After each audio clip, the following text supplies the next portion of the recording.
yaitu soal wawasan kebangsaan, soal moderasi, soal persatuan dan kesatuan. Tentunya ada hal yang menjadi target dari upaya kita untuk kemudian membuat simposium seperti ini. Ada keresahan yang terekam di masyarakat bahwa beberapa gejolak sosial yang kemudian menjadi keresahan, menjadi kecemasan bagi setiap insan yang hidup di Indonesia. Sebut saja intoleransi, sebut saja kekerasan, sebut saja gejala-gejala perpecahan yang mengarah pada disintegrasi. Semuanya itu adalah menjadi kecemasan semua anak bangsa yang ada, yang hidup di Indonesia. Kita sudah mendengarkan apa yang disampaikan oleh Pak Kapolda tadi soal bagaimana upaya untuk kemudian mendorong supaya bangsa ini memiliki wawasan kebangsaan. Artinya saudara-saudara sekalian, target goalnya adalah supaya kita kemudian bisa bersatu, supaya kita kemudian terhindar dari segala bentuk perpecahan atau disintegrasi tersebut. Kenapa itu menjadi momok setiap waktu, saudara-saudara sekalian? Saya membuat materi ini, saudara-saudara sekalian, dengan kemudian menyampaikan kembali tentang hakikat manusia. Bahwa secara psikologi, approach saudara-saudara sekalian, bahwa ternyata manusia itu memang berbeda satu dengan yang lain. Bahwa tidak ada satu orang pun yang sama dan pikirannya.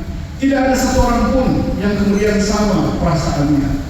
Tidak ada yang sama memori dan kehendak. Itulah yang disebut dengan jiwa manusia. Padahal jiwa manusia itu adalah alat interaksi di dalam kehidupan manusia. Tetapi ternyata jiwa itu kemudian diletakkan sebagai pembeda antara manusia satu dengan manusia yang lain. Perbedaan inilah yang kemudian mengundang kecemasan orang, kemudian akan berbeda dan seterusnya akan terjadi pergesekan dan akhirnya terjadi perpecahan. Maka ada upaya formula untuk kemudian bisa mengikat perbedaan-perbedaan ini menjadi satu persatuan. Kehidupan yang plural di Indonesia ini kemudian diupayakan satu formula agar supaya kita bisa konsep wawasan kebangsaan, mendorong Pancasila menjadi nilai-nilai yang mempersatukan. Itu adalah langkah-langkah bangsa ini untuk mempersatukan negara ini seperti itu. Tapi kita tidak bisa kemudian menghindarkan diri dari hakikat manusia bahwa kita berbeda satu dengan yang lain. Setelah menerobos lebih dalam lagi, ternyata dalam dunia interaksi ada dua hal yang melakukan interaksi di dalam kehidupan manusia, yaitu interaksi yang panglimanya adalah jiwa manusia atau pikiran, perasaan, memori dan kehendak manusia. Itulah yang kemudian interaksi itu kemudian menghasilkan perbedaan. Karena yang dihasilkan dari interaksi dan jiwa manusia disebut dengan nilai-nilai individual. Dan kemudian ada satu yang menjadi sumber interaksi pada manusia, yaitu yang disebut dengan nilai-nilai universal. Nilai-nilai universal ini adalah nilai-nilai yang mempersatukan, sehingga kemudian menarik untuk kemudian kita mengetahui apa yang dimaksud dengan nilai-nilai universal. Pancasila kemudian dinyatakan sebagai nilai-nilai universal. Setelah meneliti lebih lanjut, melihat mengupas lebih dalam, ternyata nilai-nilai universal adalah nilai-nilai yang berkaca pada alam semesta, yang berkaca pada penciptaan alam semesta, yang kemudian mengambil kesimpulan bahwa penciptaan ini dilakukan oleh pribadi yang menghasilkan karakter yang disebut dengan nilai-nilai universal tadi. Sebagai contoh, saudara-saudara sekalian, ketika Tuhan menciptakan terang, kemudian manusia mengambil kesimpulan apa yang diinginkan oleh Tuhan ketika menciptakan terang.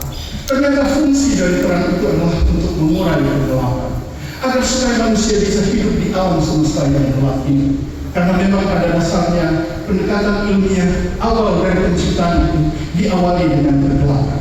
Menciptakan terang ternyata untuk mengurai kegelapan itu supaya manusia bisa hidup. Maka kemudian saudara-saudara sekalian, jadilah terang itu menjadi simbol karakter pertolongan Tuhan.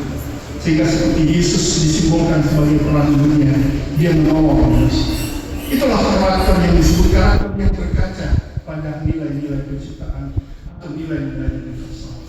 Maka kemudian nilai-nilai universal itu pun adalah hasil dari pikiran, perasaan, memori, dan kehendak Tuhan. Sehingga jadilah nilai universal itu adalah pikiran, perasaan, memori, dan kehendak Tuhan yang disebut dengan roh Tuhan.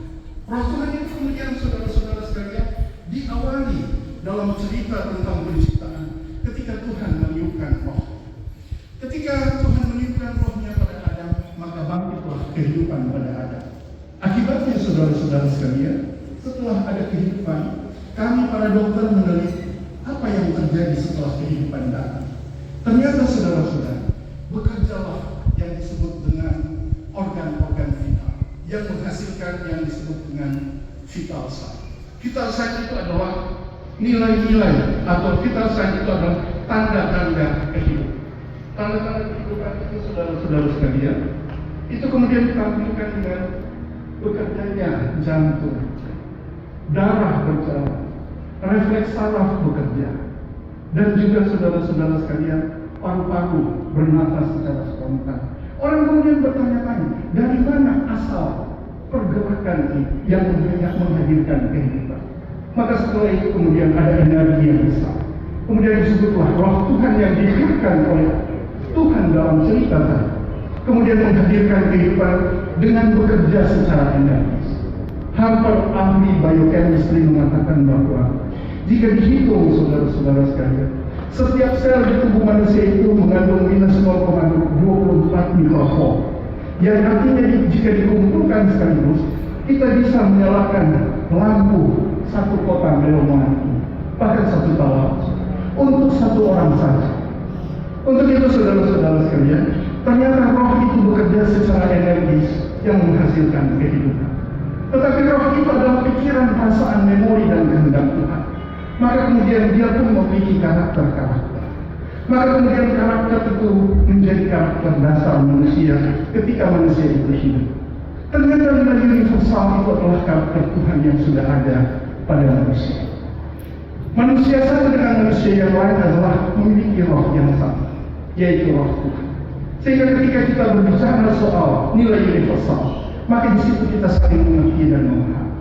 Ketika orang saling mengerti dan memahami, maka yang terjadi adalah pengertian, pemahaman, dan akhirnya adalah persatuan. Itulah sebabnya kemudian Pancasila yang diformulasikan atau memformulasikan nilai-nilai universal dalam tubuh manusia itu disebut sebagai nilai-nilai pemersatu. Maka kemudian saudara-saudara sekalian, sedikit tentang apa yang menjadi tugas dari roh ini. Ternyata saudara-saudara, roh ini adalah bagaikan mata air. Sama seperti kita, pikiran dan perasaan manusia bagaikan mata air yang selalu ada setiap waktu, selalu baru setiap waktu. Demikian juga dengan roh dan pikiran dan perasaan Tuhan yang selalu baru setiap waktu. Dalam Alkitab dikenal sebagai buah-buah roh. Ternyata buah-buah roh ini adalah pikiran, perasaan, memori, dan kehendak Tuhan yang selalu baru setiap waktu. Ternyata fungsi dari roh ini adalah untuk merawat jiwa manusia. Manusia itu kemudian dimatangkan jiwa. Karena apa saudara-saudara sekalian? Seorang anak kecil tidak bisa dimintai pertanggungjawaban ketika dia menusuk teman atau teman. Anak umur 3 tahun tidak bisa dimintai pertanggungjawaban hukum.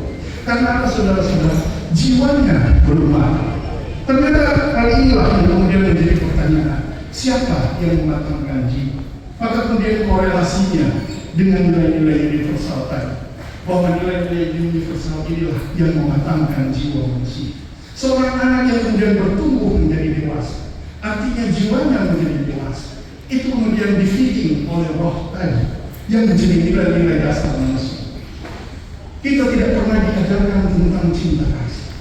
Kita tidak pernah diajarkan bagaimana rasanya kasih. Kita tidak pernah diajarkan oleh orang tua kita bagaimana rasanya damai sejahtera, bagaimana rasanya keikhlasan, bagaimana rasanya kejujuran. Semuanya itu sudah ada sebagai nilai dasar. Itu berjalan linear dengan kehidupan manusia. Ketika manusia hidup, nilai-nilai dasar itu tetap hidup. Karena itu adalah nilai-nilai universal atau nilai-nilai roh Tuhan tadi.